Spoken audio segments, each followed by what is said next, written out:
Hello guys, it's LOL back for the Magic mini-series part 3, which is gray magic. Okay, I have 4 magics to go over, and so I'm going to have to kind of try to fly through this, so bear with me.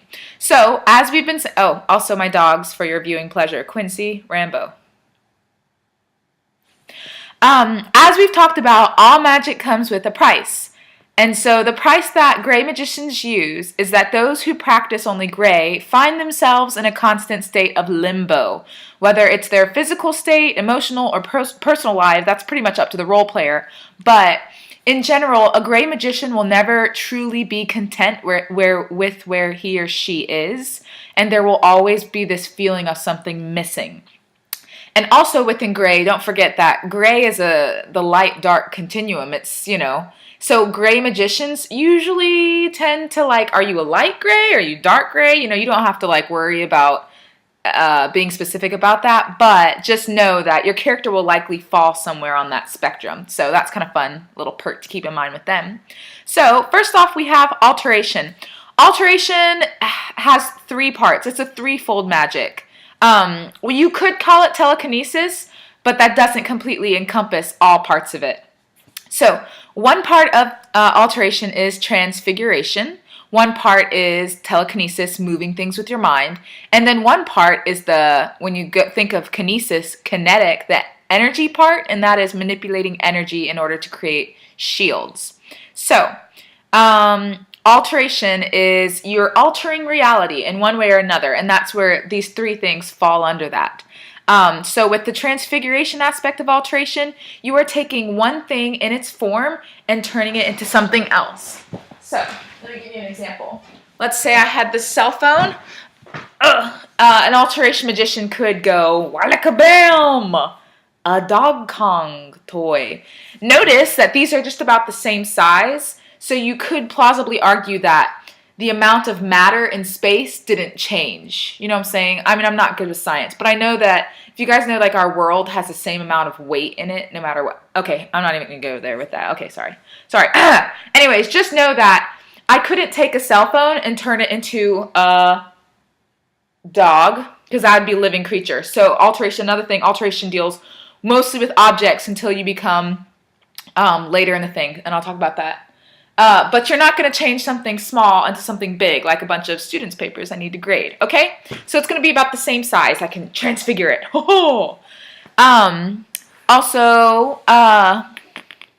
So you're working with something already in existence to make it new. You have to have the same amount of stuff to work with. Also, the telekinesis aspect is just as simple as you can move stuff with your mind,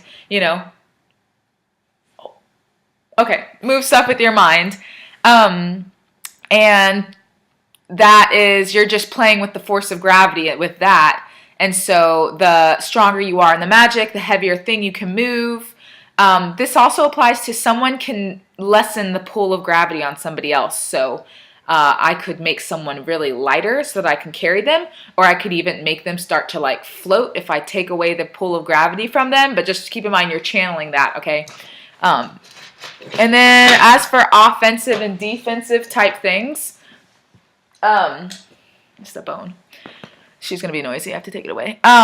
So with alteration, you use kinetic energy to make shields. It's not going to be a physical solid shield, but it's as if someone could go boom, boom. You know what I mean? You know what I mean. Okay, good. You could also use that kind of alteration to shape. I could take sand and shape it into an arrow and use alteration to throw it at you. So alteration is so versatile. I would say it's the most versatile magic. And it can look like a bunch of different things. Also, you can alter living things to look like other things. But this is very dangerous. So if you mess up the genetic makeup of the face, it could hurt or kill you. So just keep in mind, your character's not all powerful. They can't just now you look different. It's it'd be if you alter a nose, you better be able to account for the nerves in the nose type thing. Are there nerves in the nose? Whatever. You feel me? Okay, so some examples I have is a novice/apprentice could turn wood into stone. I have a piece of wood, turned it into stone. Or you could turn a rock into something like a smooth sphere, into a marble type thing. Adept could turn a chair into the table, but remember, that table's not going to be bigger than the chair was. It would be the same general, surface area of the chair. You could turn your ear into a pointed ear. I could make myself look like an elf if I wanted to with alteration magic. An expert can alter facial features to redo. Like I could make myself look like someone else. They could also like redo the outside of a house, type thing. And then a master could technically alter someone so drastically that they could change a man into a woman or a woman into a man. Wow. So obviously I only gave you examples of transfiguration because I feel like the other two are they're easier to grasp. Okay, so let's move on to conjuration. Conjuration is twofold. So it's conjuration and it's summoning. You're summoning. So you can summon things that are not in reality into reality, or you can summon creatures from other dimensions into your dimension. So that's how conjuration manifests. So when you conjure something, you can't conjure something over there. When you conjure it, it's going to be either in your hand if it's small enough or right next to you. So keep that in mind. And I guess the distance can vary depending on the mastery, but yeah, it's you can't summon things into things. So I can't I have a Kong, a bonus summon into it. It's like I could summon each of these things and put it in. Okay, so that's important. You can a conjurer can essentially create anything they imagine. I can come up with a random thing and I can make it happen. So that would be the not reality into reality thing. You can't not reality something living into reality. I couldn't make up a beast in my mind and just conjure it. Okay.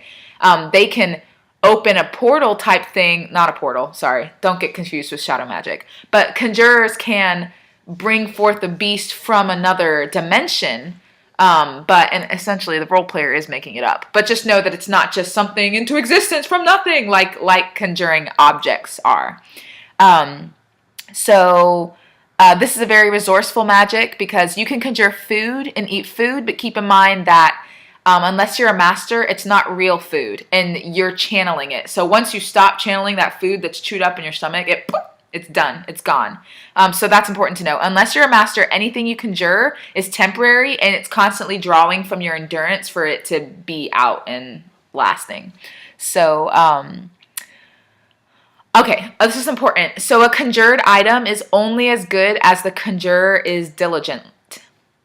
So what that means is, let's say I want to conjure some steak, all right? I can't just go, steak, and it tastes like steak, and you're like, wow, this is amazing, when I'm like, I've never made steak in my life, okay? If I don't know what steak tastes like, if I don't know what ingredients go into it, when I conjure that piece of steak, it may look like steak because I've seen that visually, and it may feel like steak and be chewy like steak, unless it's well cooked. But it's not going to taste like that because I don't have enough knowledge of the item to conjure it in its entirety. So a cook who's a conjurer would be the best because they can conjure anything and it will actually taste like it. Okay, so that's a limitation kind of naturally built into conjuration. I can't think of another example, but we can talk more about it if you guys need more examples. Okay, so conjured objects. You can summon creatures from realms using when you summon creatures, you need to have a scroll. You need to have something that's informed you about this creature from the other realm. Okay, not to say you have to use the scroll, but you at least have to have said, my character read about this in a book. And the summoned creatures, those creatures are not permanent, and it needs to return where it came from. So especially if you're not a master yet, you're going to be channeling into it. It's going to be waning on your energy. But if you are a master, they can stay, but they're still going to want to go back home eventually, so just keep that in mind. So some examples here. If you're a novice or apprentice, you can summon small things like a stone. I could summon a stone into my hand. Or if talking about creatures, I could summon let's say a frog hybrid from another realm. So that's as big as something I can summon. For the most part, if you're a novice or apprentice, you're not summoning creatures from other realms. But let's say you are, because your parents taught you blah, blah, blah, blah. It would only be about this big. If you're adept, you could summon a chair. I'm sitting on a stool right now. You could summon a chair. That's about the size of the thing you could summon. And then you could summon a small creature like a goblin or something, like this big. And if you're an expert, you could summon a large table, and you can summon large creatures. So I could summon a rhinoceros or whatever. And then if you're a master, don't forget there's the permanency of conjured items. So I could summon a necklace and give it to someone and it will never go away. You can summon giant creatures, like you could summon a dragon from another realm if there are any in that realm. Okay? That's all for conjuration. All right. Blowing through this. What's my time like? 10 minutes. Oh my goodness. Okay, next we have illusion. So illusion is basically deception. It's the trick of the eye, but it's also the trick of the mind. So whereas conjuration and alteration are both very physical magics, illusion is your mental magic. It only has to do with the mind. It's not physical at all. Illusion magic does not physically affect you, except you could say like in a sideways way, like if I put something that makes you scared and your body's going and you have a heart attack, sure, but really the magic was only in the mind. Okay, an illusion is only as good as the illusionist and their imagination. So an illusionist, you can't just go, oh, an illusion of a dog that looks like a real dog if you've never seen a dog in your life. An illusionist, to be a good one, you have to be observant. You have to notice the small things about life, because then you recreate that with your magic when you cast that. Yes. So like if you have I already said it. Okay, lower levels. So there's different ways you can do illusions. You can project something. My dog right there could be an illusion. You're seeing it. I'm not sticking it into your mind. I'm just making it there, and your eye falls on it, and you see it, and you believe it. Okay? So that's one way that you can cast illusion. Another way to cast illusions is by putting it into their mind, and that's only what higher level illusionists can do. You can cast an illusion, like I could capture you in a world in your mind. So that's only higher level. And that's probably really like the last two levels, expert and master. So, and this one is against magical law. The other kind where I cast like a dog and you happen to see it, that's not against magical law. If you see what I'm casting, that's you. But if I'm putting something into your mind, then that's me, modifying your mind. So that's what breaks magical law, to do without permission.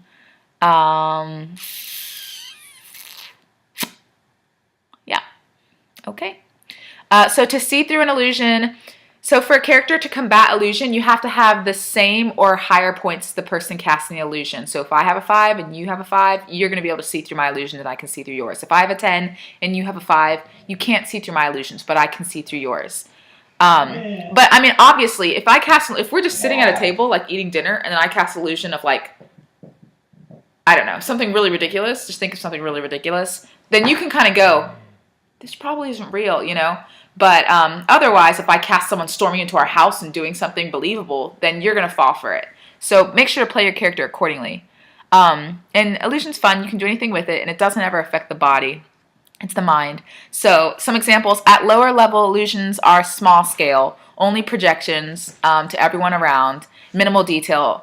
But as you grow in illusion magic, your illusions can become bigger scale. They can be more detailed. You can start picking who sees something. So even if I'm casting my dog there, I could pick like, oh, well, she's not going to see this, but he will, type thing. So it becomes more complicated in your mind. So that's why you have to be higher. A master can manipulate people's emotions.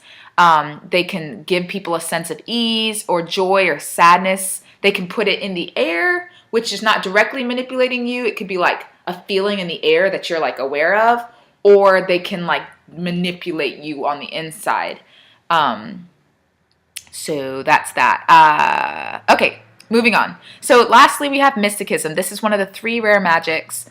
It's the second most rare of all the rare magics, in case you didn't know. Enchanting's the most... Shadow magic is the most rare of the rare. Mysticism is second most rare. Enchanting is the most common of the rare. So mysticism is basically you are like an oracle, and it's kind of like telepathy a little bit, except for you can't speak into people's minds. Okay, so it's seeing the unseen, whether that is seeing someone who's at their house in another location and like seeing them and what they're doing, or if that's looking into someone's eyes and seeing into their minds. So it's seeing the unseen, also hearing the unsaid. So they're not really, don't think of these people as like future tellers, or, it's not really a future and past thing. It doesn't have much to do with time. It's more of a present, seeing what's true for now. But they can at times see things from the future or the past, but those will be glimpses. They'll be sporadic and uncontrolled. So it would be like something coming into their mind, and it's kind of, usually kind of violent. So seeing the past, the future is not a happy experience for mysticism users. And we don't want it to become something that's like, I'm a fortune teller, because you as a member can't do that. And so we don't want to try to give our characters an ability that we as members can't do. Here you go. So my notes, my time. Okay, so mysticism is locating truth amidst the lie and knowing things without being told. You can see more than what is in front of their own eyes. They can locate power within their same realm. The distance depends on their level. So, yeah, obviously, if you're very new at it, you're not going to be able to go, my friend in China is actually playing pool right now, Don't do that. I could look into my friend who's sitting right there, maybe, and be like, oh, she's lying. I don't know how I know, but I know she's lying. Or, As they get higher, they have more control over what they can see and how deep they can dig and things like that. So this is important. I already said this, but a mysticism user can't talk into someone's mind. They can't put things into people's minds. That's an illusionist. So an illusionist can't see into your mind, but they can put things in there. Mysticism can't put things in there, but they can see. A master would be able to delve deeper into your psyche, even to things that like you or your character doesn't even know, or can't remember. A master will be able to access that. But it would take like time and energy, and they would, whatever, however you want to play that out. If you know what's happening and you know what something's going on in your mind, you can try to fight against it. You can try to resist. It's not going to be very effective against a master, but if they're a lower level mysticism user, you can try to resist and try to like train your mind to go blank, or train your mind to think confusing thoughts or whatever. So the greatest enemy of a mysticism user is an illusionist, because they can create lies within that mind, and the mysticism user can't see. So this is important to end with for them, is that mysticism is not 100% infallible. You have your own sets of biases and perceptions. So as the mysticism user, you have your own sets of biases and perceptions, in the same way that two people can hear the same conversation in real life and think two different things about it, or hear two different tones. That's true for a mysticism user too. They have their lens, they're seeing the unseen through. So that's why it's not 100% like, wow, that is completely complete. So a mysticism user can translate something the wrong way. If a mysticism user is trying to see if someone is lying, then the person probably wouldn't feel that they are there. Oh, so people can't like, a regular original or a shape changer isn't going to be able to go, you're digging in my mind and I know it. With the exception of, okay, maybe they had a magical mother who taught them what that feels like. But unless, only really magic users can kind of know when someone's in their mind. And even then, a master is going to be very sly about it and be able to slip in there without you ever knowing. So don't like make your character know, I know you were in my mind. Okay. Oh, one of my dogs farted. It smells really bad. Okay. Just the general thing. Women tend to be harder for mysticism users to read because their thoughts tend to be more complicated, especially if it's a male mysticism user. People can learn how to defend against mysticism by training themselves to have more cryptic or complicated thoughts to make it harder for someone to read. Okay, some examples. A novice apprentice requires effort to look into the mind, and they can only dig so deep, and it's like, oh, and they're easily pushed out, type thing. As far as distance, they can probably see beyond the wall. They can see what's going on in another room in the house. Adept, they can slip into minds with relative ease, and they could see around the block. Jenny from the block, yo. Expert, they can easily enter minds and know thoughts and facts, and they can see probably like a mile radius around themselves. A master can dig into the deepest, darkest places of the mind. They can even do it naturally. Usually they don't even have to try at it. It's just kind of like they just look at you and they see and they know. And then they can see almost anywhere within the same realm, within reason. So play it well. All right, that's all for gray magic. Sorry if this was too long, and I might have to redo this, but it's 19 minutes.